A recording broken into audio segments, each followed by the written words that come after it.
Girl, what if I told you that healing doesn't always look like quiet mornings and journaling? Sometimes it looks like boundaries, therapy, sweat, and tears. This weekend, I worked out, I cried, I prayed, and I started again. And that's what becoming her means to me.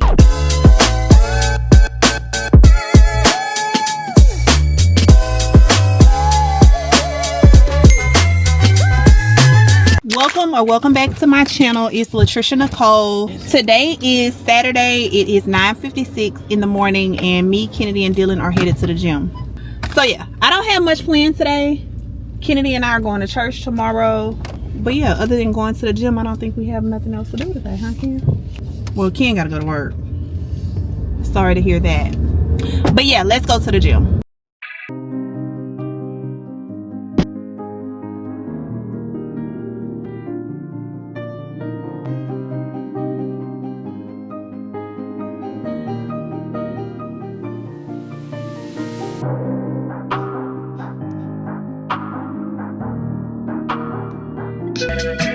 So we finished in the gym. It's 11:04. So we was in there for a good hour, actually working out. Yay us. But I'm about to run Kennedy to the store, and then I'm going home and take me a long shower and probably get a nap. And later today, Jesse is going to, I don't know what the real, what do you call boiling meat? Like, it's not like the real term for it. Anyways, it's like a seafood boil, but without the seafood, because you use the seasoning for the seafood boil. But it's corn, potatoes, sausage, turkey necks, all of the things in one pot. I don't know, we just call it boiling meat, but I don't think that's like the real term for it. But that's what we're doing today. So the kids ran into the store to go get something. I don't know what they got going on, but I decided to stay in the car. But y'all, I'm so proud of myself. Kennedy was like, I'm not, you do this every single year. Dylan understands, because me and Dylan talk about like me working out and stuff. Like, me working out is not to lose weight. Clearly, I'm not trying to lose no more weight, not like that anyways. But I mentioned this before, because I'm on a GLP-1 medication. I knew this when I first started the injections. The doctor was very clear about making sure that I do weight training and I incorporated enough protein into my diet. And the weight training, I did not. I've been on the injections. In 2 weeks, it'll be a year. And I can count on one hand how many times I actually went in the gym and did weight training. With that being said, I have definitely lost a lot of muscle. And I can tell. Just for one, I could tell by looking at me. Like, if you work out and you know when somebody has lost a lot of muscle, like I can tell. But also, just like, my strength is down. So I needed to get back in the gym, and that's why I told y'all I was really big. Like, we went in there today, it was a lot of people in the gym, but it wasn't like, how can I say this, it was bigger than when the gym is bigger than the YMCA that's here. So even though it was a lot of people, most of the people were like on a treadmill or on like the little stationary bikes or whatever.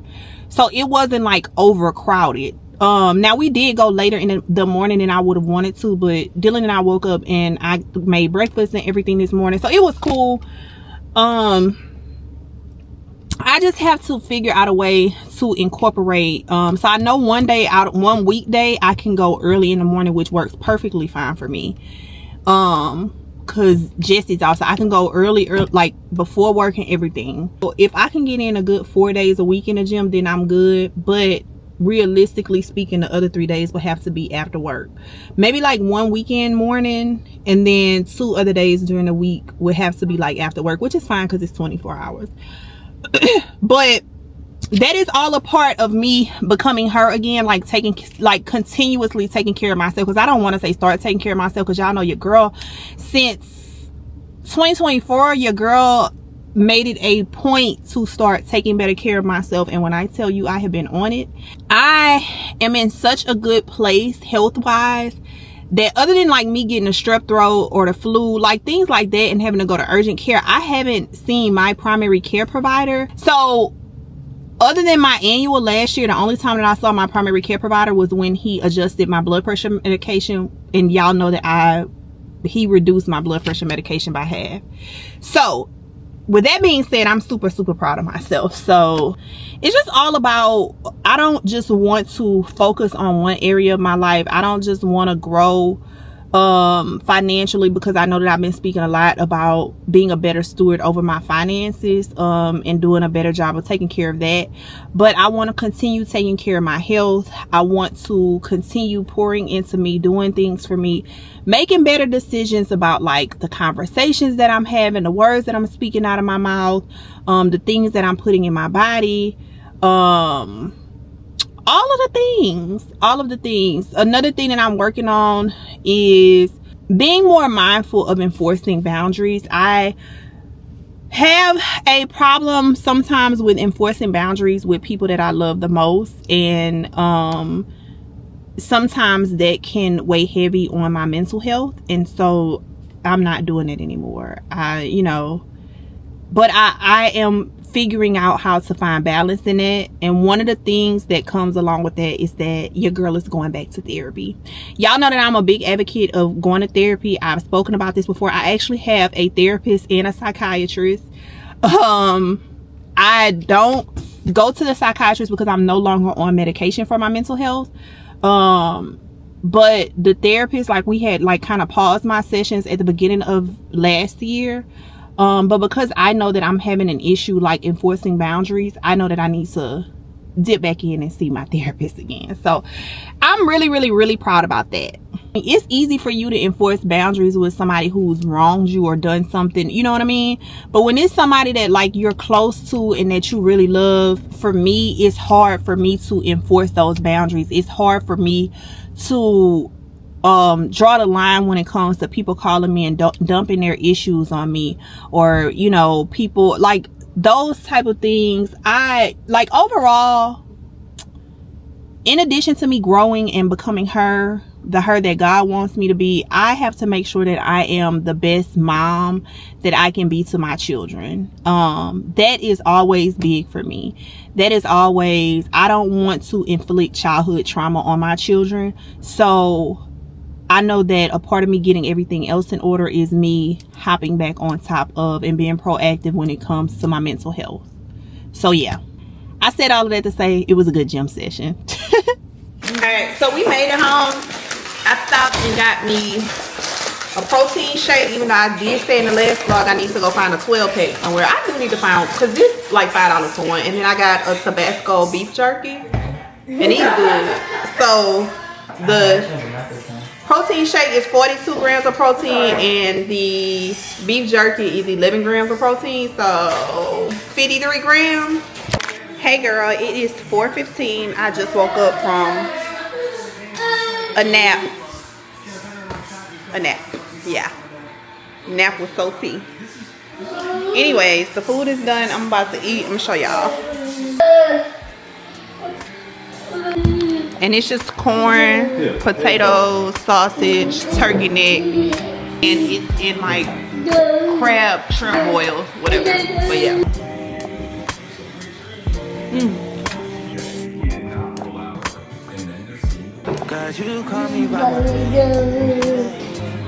So I am about to, I want to wash my hair. Kennedy and I are going to church in the morning, and my hair is filthy, like absolutely filthy. So I'm going to wash my hair, but I need to go and get some I don't have any gel, like Eco style gel, and I need some heat protectant to blow dry my hair. I'm trying to see if I'm gonna run to, I feel like CVS is so expensive, but CVS is so close to me.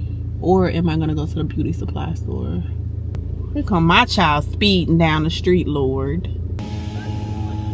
Probably to the beauty supply store. Huh? It's cold. Where you going? It's gonna be cold enough for me to wear my stuff? Heck yeah!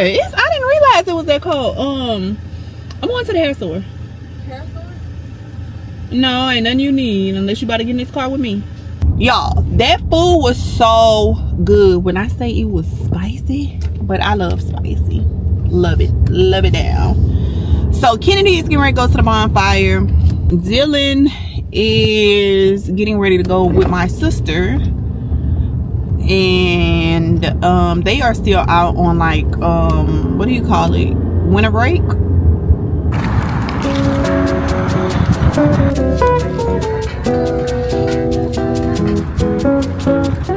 Baby, no ma'am, no sir.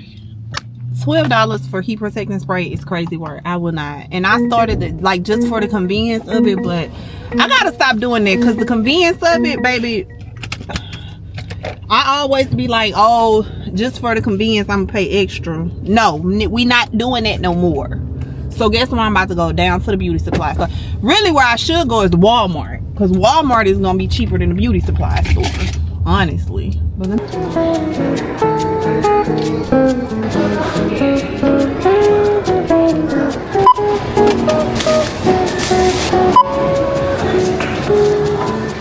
alright, so I done made it home. I'm about to take my hair down, detangle it, wash and shampoo and condition my hair, and then I'm gonna blow dry it. My hair is actually shedding a lot, which is expected with the GLP-1 medication. So my next style is gonna be like something protective. I don't know. Y'all, have y'all been watching on TikTok the so how I found him was he was telling his open adoption story. His name is Elijah, but he's actually Keisha Cole's biological brother. He's like the youngest brother. But what I found out was that he was like TikTok famous before he started telling the open adoption story, because he used to give like these hot takes on like Donald Trump's administration or whatever. Y'all, I feel like I done gained a new little brother. I love that he used his voice, baby. When I say him telling his story, his adoption story ruffled a lot of feathers, because obviously when you're telling a story, you know, other people were a part of your life, and so I see where he had been going. Well, I didn't even say that he was going back and forth, child, because she was talking herself to Keisha Cole's sister Elite. She was on their reality show too. But I said all of that to say, it is so crazy how especially in black families, I've only ever been black, so I can only speak from the perspective of a black woman.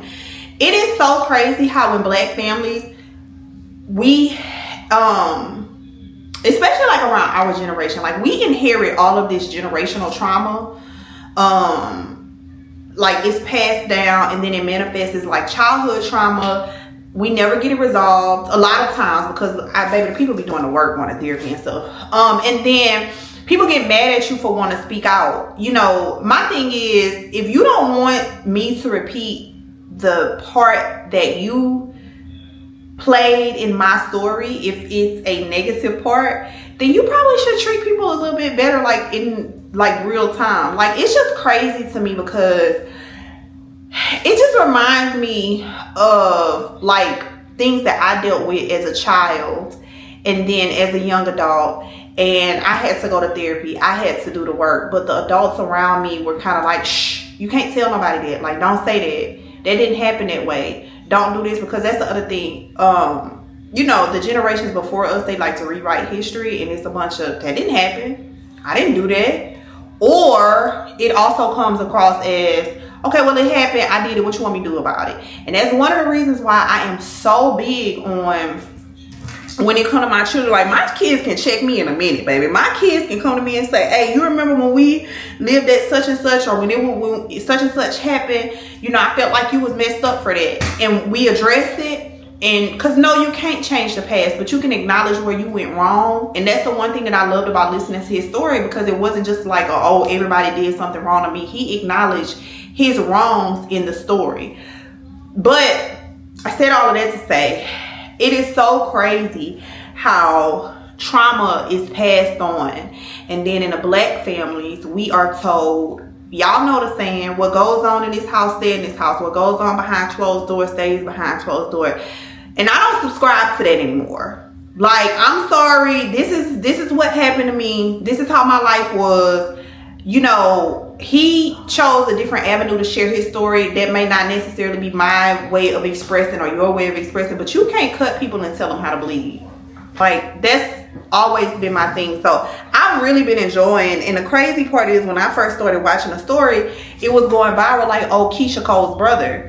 Come to find out, that man was internet famous long before people even knew that he was Keisha Cole's brother. You just knew he was Keisha Cole's brother because he And he didn't start the trend. The trend was already going around about people telling their adoption stories. And he decided to voice his experience as an adoptee. And people were really mad at him.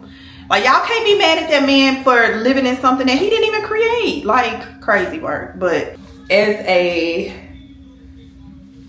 parent, I'm never going to what goes on in this house, stay in this house with my kids. I'm not, especially because if we up in here doing some foul, crazy stuff, if I didn't put you in a situation where now you gotta go get years and years of therapy, I can't tell you to be quiet so that I can save face or so that I can look a certain type of way. Like, I'm just not doing it. So, but yeah, that story reminded me of that. Because like I said, I remember when I first started going to therapy, I told somebody really close to me I was going to therapy, and they said, we don't do that. We don't go telling people our business. Still went to therapy. And when I first started going to therapy, this was like during my first marriage. So this was probably like 2000, maybe 8 or 9, because it was before I had Dylan.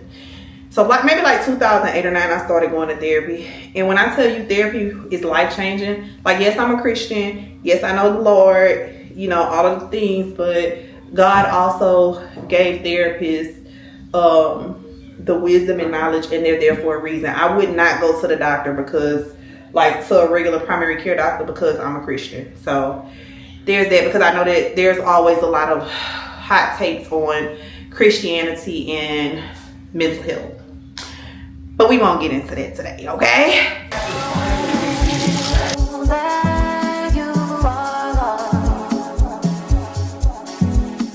So my hair is washed, blow dried, and in 2 braids. Told y'all I don't know how to braid. And I just tied it up, and I'm gonna do like a low bun in the morning for church. It is 6:59. I am about to, Jess is watching football, so I guess we'll watch a movie after he finishes football. And in the meantime, I'm about to go upload my vlog for tomorrow into YouTube. So, y'all, why I said I'm about to go get in the bed? I was about to go get in the bed. Do it look like I'm in the bed to y'all? So I told y'all earlier, Kennedy was going to a bonfire, and she is going to ride with her cousin. So instead of her driving her car and leaving her car at her cousin's house,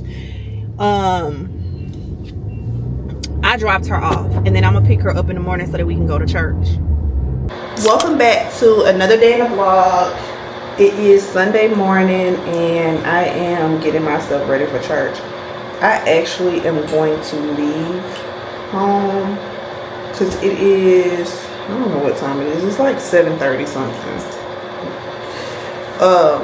I'm about to comb my hair, just do like a little low bun, and then I have to go pick Kennedy up because she's going to church with me this morning.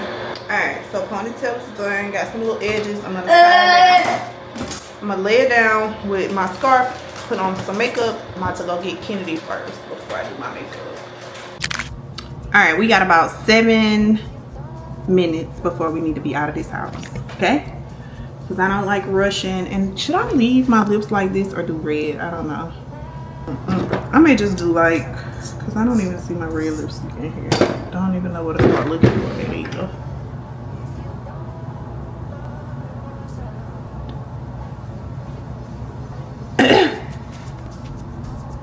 All right, let me get out of here because I realized I didn't make a coffee, and y'all know. All right, so we made it to the car a little bit later than I wanted to leave, but we gonna make it. It is 8:57 and church starts at 9:30. So I wanted some chicken jerky pasta. who cooking that? What, are you guys gonna cook me something like that? I don't really eat jerk chicken, but Okay, well I want just chicken pasta, extra spicy level. and I was able to make me a quick little coffee. I keep saying coffee, but this is really a latte. It's milk and espresso, not coffee. And I stopped adding like extra syrups and sauces to my coffee, so I Now I'm still gonna use a little creamer, but this is literally just milk, a double shot of espresso, and a little splash of the Chobani sweet cream creamer, and it tastes good just like this. Yeah, but the GPS said we're gonna make it right at 9:30. So we starting the new year off, the first Sunday of the year. We gonna find our way to church. And it's crazy because I was laying in bed this morning and I told y'all Kennedy wasn't at home last night, so I was like, well, I'll just let her sleep a little bit later and we can go to the 11:30 service. Something said, girl, get up out this bed and call Kennedy. I called her the first time, she didn't answer, so I was like, okay, we'll just go to 11:30. I called her the second time and she answered, and I said, what you want to do? She said, whatever you want to do. So I said, okay, let me get up out the bed. So I'm glad that her and I are sticking to the things that we said we would be doing in the new calendar year. So yeah. So I got home. I thought I was gonna lay down and take a nap, makeup and all, as you can see, and that was very short-lived because when I got here, Jesse and JC were taking a nap. Y'all know that in me like vlogging as I'm becoming her again, I've been talking about like the importance of trusting God, doing things within God's will, not within our will, and just being better in God. Y'all, I told y'all earlier, this church that we went to today was a church that I visited years ago, probably like, honestly, maybe like 11 or 12 years ago. One time Kennedy had been asking me to go, so we go to church and I took notes. I always take notes. But so the title of the sermon is Made for More. It's a 3-week series that he's preaching on starting this week, like the first 3 months of the year. And I'm gonna just give you like a few points that he made during the sermon. The power of purpose. A good environment produces good things. That you have to put God first because you're made by God for God. Surrender to discover. Surrendering yourself to discover your purpose in God. Start with God. Simplify so you can amplify. So basically, God must become greater in you, and you must become less so that God can become greater. And then now versus next. Be faithful where you are now. You don't have to wait until you get to a certain point to start living for God or to start having faith in God. God can meet you where you are. So now versus next. So yeah, so as I think about that, y'all, I sat in church this morning. It's very rare that I cry in church, honestly. But I sat in church this morning with tears because it was confirmation. And I was telling Jesse when I made it back, like, I've told y'all this before. Sometimes God have to be so like right in my face with things for me to get it. The irony of me saying in the vlog that's actually going to be posted today, it's already scheduled to be posted, but later today, when I was editing last night, and y'all know I told y'all sometimes I'll edit and I'm like, oh no, that's too intimate, that's too private, and I'll delete whatever it is.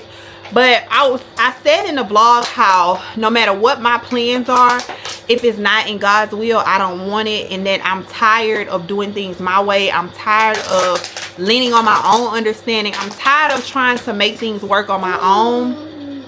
And for me to get in church and basically the word that the pastor preached was confirmation to what I've been saying all this time. I know that there was nothing but God, because had Kennedy not woke up when I called her this morning, remember she stayed at her cousin's house last night, so had she not woke up when I called her, I actually was gonna go to my own church. And nothing is wrong with my own church, let me say that, but I wasn't going to go to this church. I haven't even watched what the sermon is from my church today, but anyways, I said all of that to say it does not matter where you are in life. It does not matter what you've done in your past. It does not matter what people say about you, because people are always going to remind you of who you used to be prior to you getting to know God, prior to you having a desire to know God more.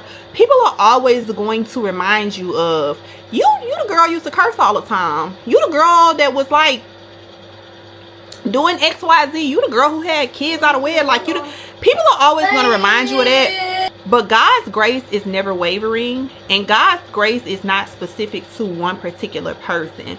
We are all undeserving of God's grace, but he still extends it to us every day.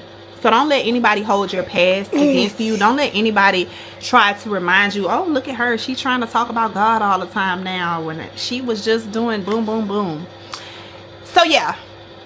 Oh, and then the other thing that he touched on during the sermon this morning was putting God first. And I told y'all, like, that is like my, before I grab the phone, before I take sister girl to the potty, before I do anything, acknowledging God first thing in the morning, every single morning, giving God the first of everything. So yeah, I hope that helped somebody. I hope that touched somebody. If I can find the sermon, I'm gonna link it down below, because it was yeah. So if you've made it this far, thank you so much for watching. Thank you so much for joining me on my journey to become her. I hope that if I can inspire one person to make changes for the better, we can do this together. And if you haven't already done so, make sure that you subscribe to my channel on your way out, and I will see you girls in the next vlog. Probably Thursday or Friday, I don't know, but soon. That's it. That's all. Bye.